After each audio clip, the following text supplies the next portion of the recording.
ఉన్నా. అధ్యక్ష, ఈరోజు రియల్ ఎస్టేట్ గురించి తప్పకుండా చెప్పాల్సిన అవసరం ఉంది అధ్యక్ష.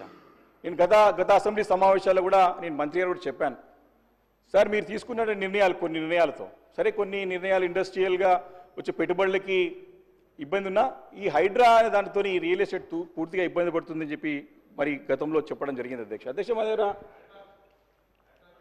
వేణుగోపాల్ రెడ్డి అనే బిల్డర్ అధ్యక్ష, వారి సిస్టర్కి గత అసెంబ్లీ ఎలక్షన్స్లో ఫోన్ చేసి మనం ఈసారి మనం కాంగ్రెస్ పార్టీకి ఓటేయాలని చెప్పేసి వాళ్ళ సిస్టర్కి చెప్తే, సిస్టర్ ఎందుకు అని వాళ్ళ బ్రదర్ని అడుగుతుంది అధ్యక్ష, బిల్డర్ని. మనం మార్పు కావాలి అని చెప్పేసి ఆయన చెప్తాడు అధ్యక్ష. అధ్యక్ష, వేణుగోపాల్ రెడ్డి మొన్న చనిపోయింది అధ్యక్ష, ఆత్మహత్య చేసుకున్నాడు. మేము వారింటికి నేను హరీష్ రావు గారు అందరం కలిసి వెళ్ళి అడిగినాం అధ్యక్ష. ఆమె అన్నది కొంపల్లి అధ్యక్ష, గుండ్లపోచంపల్లి, అది అందరూ కూడా తెలుసు.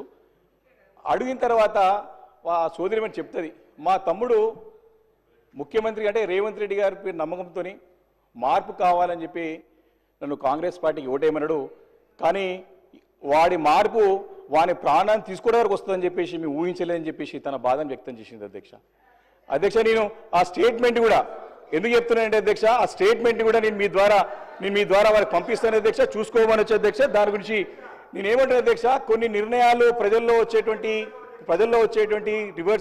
ఇబ్బందుల గురించి వారు చెప్పాల్సిన అవసరం ఉంది కాబట్టి నేను చెప్తాను అధ్యక్ష, సభ తెలుసుకోవాల్సిన అవసరం ఉందని చెప్పి సందర్భంగా నేను మనవి చేస్తున్నాను అధ్యక్ష.